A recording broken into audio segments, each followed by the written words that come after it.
வணக்கம். நேற்று வந்து நிஃப்டி ஆல்மோஸ்ட் 99 பாயிண்ட் ப்ளஸில் இருந்துச்சு. ஃபியூச்சர்ஸை பொறுத்த வரைக்கும் ஆல்மோஸ்ட் 105 பாயிண்ட்ஸ் ப்ரீமியமில் இருந்துச்சு. அதுதான் ரொம்ப ரொம்ப முக்கியமான விஷயம். பேங்க் நிஃப்டி ஆல்மோஸ்ட் 350 பாயிண்ட்ஸ் ப்ளஸில் இருந்துச்சு. ஃபியூச்சர்ஸை பொறுத்த வரைக்கும் 222 பாயிண்ட்ஸ் வந்து ப்ரீமியமில் இருந்துச்சு. ஞாபகம் வச்சுங்க, அது ரொம்ப ரொம்ப இம்பார்ட்டண்ட்டான விஷயம். மார்க்கெட் ப்ரீமியமில் இருக்கும்போதும் ஷார்ட் பண்ணணும்னு கூட நினைக்காதீங்க. ஒன்று.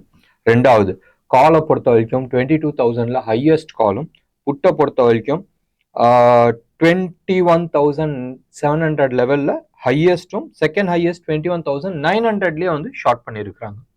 ஸோ பார்க்க வேண்டியது, இன்னைக்கு ஒரு பெரிய மூமெண்ட் இருக்காதுன்னு நினச்சிட்டு இருக்காங்க. ஞாபகம் வச்சுங்க, நேற்று யூஎஸ் செம்ம பாசிட்டிவ்ல போயிருக்கு. ஒன்று. ரெண்டாவது, ஜப்பான் டெக்னிக்கலி ரிசெஷனில் போயிருக்கு அண்ட் பிரிட்டனும் டெக்னிக்கலி ரிசெஷனில் போயிருக்கு. ரெண்டு விஷயம். மூணாவது, ஜாப்பனீஸ் வந்து நம்பர் 3 பொசிஷன்ல இருந்தாங்க எக்கனாமிக் வைஸ். ஃபர்ஸ்ட் வந்து யூஎஸ், செகண்ட் சைனா, தேர்டு வந்து ஜப்பான் இருந்துச்சு. ஜப்பான் வந்து தேர்ட் இடத்துல இருந்து 4th இடத்துக்கு போயிட்டாங்க. பிரச்சனை, அவங்க ஊர்ல வந்து வருமானம் பத்தலைன்றதோட அவங்களோட எக்கானமி வந்து சரிஞ்சிருக்கு. அண்ட் ஜெர்மன் வந்து இப்போ நம்பர் 3 போச்சு, இவங்க வந்து நம்பர் 4க்கு வந்திருக்காங்க. நம்பர் 5 நம்ம தான் இருக்கிறோம் அண்ட் இந்தியா தான் நம்பர் 5ல இருக்கு. ஸோ இதுக்கான எதிரொலி மார்க்கெட்ல இருக்குமா? இருக்கிறதுக்கு சான்சஸ் இருக்கு. இது வந்துட்டே இருக்கு, வந்துடுச்சுன்றது தெரியும். ஞாபகம் வச்சுங்க, இதுக்கான எதிரொலி மார்க்கெட்ல நிறைய இருக்கிறதுக்கான பாசிபிலிட்டிஸ் நிறைய இருக்கு. ஒன்று. ரெண்டாவது, எப்பயுமே இந்த லெவல் மாறும் போதும் ரைட், டெக்னிக்கலா சில நம்பர்ஸ்லாம் இருக்கும். எப்படி வந்து மியூச்சுவல் ஃபண்ட்ல வந்து இந்த பர்டிகுலர் கம்பெனியை வந்து நிஃப்டிக்குள்ள எடுத்துட்டு வராங்க, இல்லை ஸ்மால் கேப்ல இருந்து லார்ஜ் கேப் போகும்போதும் அந்த ஃபண்ட் பொசிஷன் மாறும். அதாவது என்ன ஹோல்டிங் பொசிஷன் இருக்காங்களோ அந்த ஹோல்டிங் பொசிஷன்ல வந்து மாறும். ஸோ இதே தான் வந்து ஜாப்பனீஸ் மார்க்கெட்லயும் வரதுக்கான வாய்ப்பு. நேற்று பேங்க் நிஃப்டி தோ பாசிட்டிவா இருந்துச்சு. தோ பாசிட்டிவா வந்து இது க்ளோஸ் ஆயிருக்குன்னா it's all because of public sector enterprise and public sector banks தான். பிரைவேட் செக்டர்ல ICICI, Axis bank as usual கைவாரி விட்டுருச்சு. அண்ட் ஹெச்டிஎஃப்சி நேற்று பாசிட்டிவா போச்சு. மெயின்லி ஷார்ட் கவரிங்னால தான் போச்சு. ஸோ இந்த ஷார்ட் கவரிங், லாங் அன்வைண்டிங், இந்த விஷயத்துல தான் வந்து நிறைய பேர் மாட்டிக்கிறாங்க. ஷார்ட் கவரிங்னா என்ன, லாங் அன்வைண்டிங்னா என்ன, இது எல்லாமே வந்து இந்த வாரம் ஜோஹோ மீட்டிங்ல வந்து நம்ம டிஸ்கஸ் பண்ணலாம். ஏன்னா நிறைய பேர் வந்து, நானும் இல்லை, நிறைய யூடியூபர்ஸ் வந்து அவங்கவுங்க வார்த்தைகளை யூஸ் பண்றாங்க, ஸ்டாண்டர்ட் டெர்மினாலஜி. இது எல்லாமே வந்து தெரியாத நிறைய பேர் இருக்கிறாங்க. வாங்க, ஜோஹோ மீட்டிங் வரும் சனிக்கிழமை அன்னைக்கு சாயந்தரம் 6 to 9 இருக்கு. ரெஜிஸ்ட்ரேஷன் எங்கள் கால் சென்டருக்கு கால் பண்ணுங்க, 9444468888. நிறைய விஷயங்கள் அந்த ஜோஹோ மீட்டிங்ல நம்ம டிஸ்கஸ் பண்ணலாம். நேற்று உங்களுக்கே தெரியும், வேதாந்தா ஒரு 1700 கோடி அவங்களோட ஸ்டாக்கை வித்தாங்க பல்க் டீல்ல. GQGன்றவங்க வந்து வாங்கியிருக்கிறாங்க. அதானியில் இன்வெஸ்ட் பண்ணாங்களோ அவங்க தான் வாங்கியிருக்காங்க. இந்த 1700 கோடினால வேதாந்தாவோட தலையெழுத்து மாறுமா? சத்தியமா மாறதுக்கான சான்சஸ் இல்லை. ஏன்னு சொன்னால் அவங்களோட கடன்கள் நிறைய இருக்கு. அந்த கடன்களை ரோல் ஓவர் பண்ண வேண்டிய ஒரு சூழ்நிலையில இருக்கிறாங்க. நேற்று ஆல்மோஸ்ட் ஒரு 4-4.5% வந்து கீழே விழுந்துருந்துச்சு. ஒன்று. ரெண்டாவது, ஓப்பன் இன்ட்ரெஸ்ட்டும் நிறைய இன்க்ரீஸ் ஆயிருக்கு. ஸோ இது வந்து ஞாபகம் வச்சுங்க.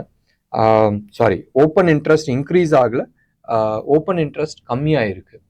ஸோ ஞாபகம் வச்சுங்க, இது வந்து எப்போ வேணாலும் ரிவர்ஸ் ஆகிறதுக்கான சான்சஸ் இருக்கு. திடீர்னு ஒரு கம்பெனிக்குள்ள ஒரு 1700 கோடி ரூபா ஒரு கம்பெனி இன்வெஸ்ட் பண்ணியிருக்கிறாங்க, ஏற்கனவே அவங்க வந்து இந்தியாவில் செம்ம ப்ராஃபிட்டபிளா இருக்கிறாங்கும் போதும் டெஃபினட்டா அந்த சென்டிமெண்ட் மாறதுக்கான வாய்ப்புகள் இருக்கு. இம்மீடியட்டானு கேட்டால் கிடையாது.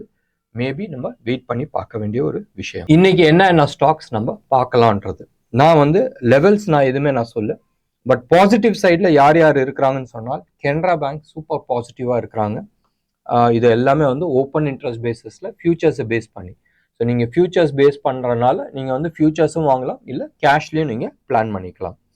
ஸோ கெனரா பேங்க் ஒன்று ரொம்ப நல்லா இருக்குது, கொரமேண்டல் ரொம்ப நல்லா இருக்குது, டெக்ஸான் ரொம்ப நல்லா இருக்குது, கிளென்மார்க் நல்லா இருக்குது. 4 ஸ்டாக் நான் வந்து சொல்லியிருக்கேன்.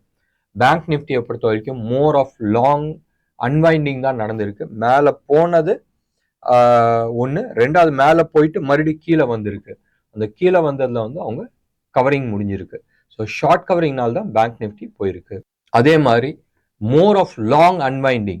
ஸோ இதை வந்து ஷார்ட் பண்ணிடாதீங்க. ஹிந்து காப்பர், அப்போலோ ஹாஸ்பிட்டல், இது எல்லாமே வந்து இந்த ஸ்டாக் வந்து மேலே போயிருக்கு, கீழே வந்திருக்கு நேற்று. அந்த கீழே வந்தது வந்து மோர் ஆஃப் ப்ராஃபிட் புக்கிங் தான் நடந்திருக்கு, ஷார்ட் பில்டப் ஆகலை. ஸோ இந்த ஸ்டாக்ல போயிட்டு நீங்கள் ஷார்ட் பண்ணிட்டு ஏன்டா நான் போய் உள்ள ஷார்ட் பண்ணன்றது வருத்தப்படாதீங்க. ஞாபகம் வச்சுங்க, பேங்க் நிஃப்டியோட லெவல்ஸ் 47,000ல ஹையஸ்ட் காலும் 46,000ல ஹையஸ்ட் புட்டும் 1000 பாயிண்ட் ஸ்ப்ரெட் இருக்கு. அவங்க க்ளோஸ் ஆன லெவல் வந்து 46,440ல க்ளோஸ் ஆயிருக்கு. ஸோ ஆல்மோஸ்ட் கீழே ஒரு 440, மேலே ஒரு 600 550 பாயிண்ட்ஸ் லெவல்ல இருக்கு. ஸோ பெரிய ஆட்டம் இருக்காதுன்றதை நம்ம எதிர்பார்க்கலாம்.